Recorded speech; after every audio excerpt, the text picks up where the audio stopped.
Bonjour, bienvenue dans une nouvelle vidéo. Je vous présente ici un projet que j'ai réalisé, créer soi-même des cartes étapes pour bébé. Je vous explique rapidement si vous ne connaissez pas. Ce sont des cartes que l'on pose à côté de son bébé chaque mois et on le prend en photo. Ça permet de garder des souvenirs de l'évolution du bébé au cours de la première année de sa vie. Alors il y a déjà plein de vidéos sur YouTube, j'en ai d'ailleurs regardé pour m'inspirer. Dans cette vidéo, je vous montre comment j'ai créé moi-même des cartes avec mes outils et mon inspiration. Dans la description de la vidéo, j'ai répertorié les chaînes qui m'ont inspirée et où j'ai éventuellement pris une idée pour la reproduire. Voilà, alors tout d'abord je vais vous montrer le matériel que j'ai utilisé. Ensuite vous verrez le processus de création pour quelques cartes en accéléré. Je n'ai pas tout filmé car la vidéo serait très longue. Et à la fin de la vidéo, vous pourrez voir chacune des cartes individuellement. Donc si vous voulez juste voir le résultat, je vous invite à aller à la fin de la vidéo et je vous indique à l'écran le minutage pour y aller directement si vous voulez. Pour commencer, j'ai choisi d'utiliser du papier assez épais, du Paint-On Mixed Media Multitechnique. C'est du papier blanc, 250 g par mètre carré, et j'ai besoin de 15 feuilles. Je vais les découper au format 13 par 17 cm car je souhaite coller la photo à l'arrière, comme ceci, en laissant une marge de 1 cm en haut et en bas et de 1,5 cm sur les côtés. Mon papier photo fait 10 par 15 cm, donc c'est pour ça que j'ai choisi ces dimensions pour mes cartes. Elles seront un peu grandes, mais bon, ça me va. Et pour les chutes, je m'en resservirai pour tamponner, faire des die cuts ou en brouillon pour faire des tests, mais je ne vais pas les jeter.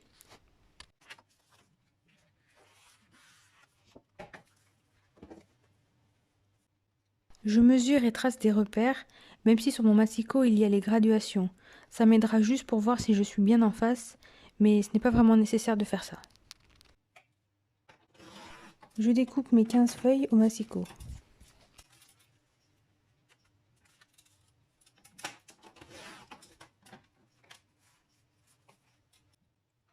Je rabote les deux côtés où il y a des petits morceaux de papier qui peluchent pour que ce soit plus net. Je viens arrondir les angles avec ma perforatrice. Je ferai pareil avec les photos. Ça par exemple, le fait d'avoir des cartes arrondies au lieu de rectangulaires, je l'ai vu dans la vidéo de la chaîne Tuto Scrap. J'ai bien aimé le fait d'avoir des cartes arrondies, je trouve ça joli. Voici mes cartes au bord arrondi. J'ai décidé d'en faire 15 car je vais commencer par j'ai une semaine, j'ai 2 semaines, 3 semaines, 1 mois, jusqu'à j'ai 1 an. Ensuite, c'est l'heure de choisir les décorations, embellissements, autocollants que l'on va utiliser pour décorer les cartes. Voici ma valise qui contient mon matériel de scrapbooking et plus largement pour les loisirs créatifs. C'est une mallette qu'on m'avait offerte et qui provient d'un magasin de bricolage. J'y range à la fois des choses que j'achète, comme par exemple des tampons et encre, des autocollants, des perles et plein d'autres choses, et aussi des choses que je récupère, comme par exemple des rubans.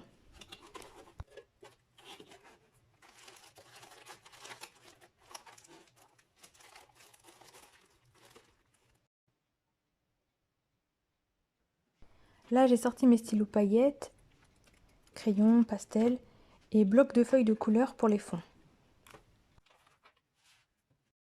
Pour finir, et après je vais commencer à créer les cartes, j'ai imprimé des mots et des images que je vais découper. Je pourrai ensuite les coller sur mes cartes. J'ai imprimé sur du papier 120 g pour que ça ajoute de la texture ou du relief.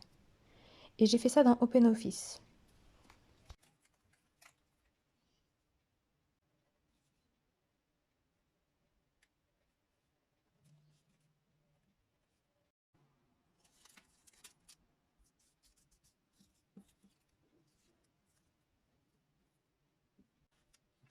Allez, c'est parti, je vous montre la création des cartes.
Voici les cartes étapes terminées. Donc de la première carte où on peut lire j'ai une semaine à la 15e carte où on peut lire j'ai un an.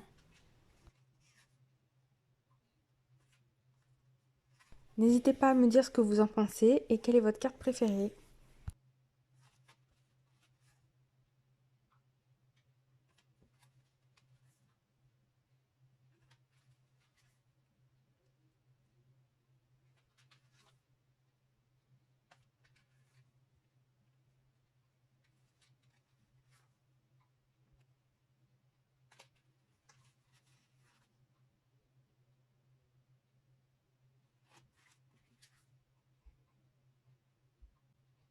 Merci d'avoir regardé et à bientôt.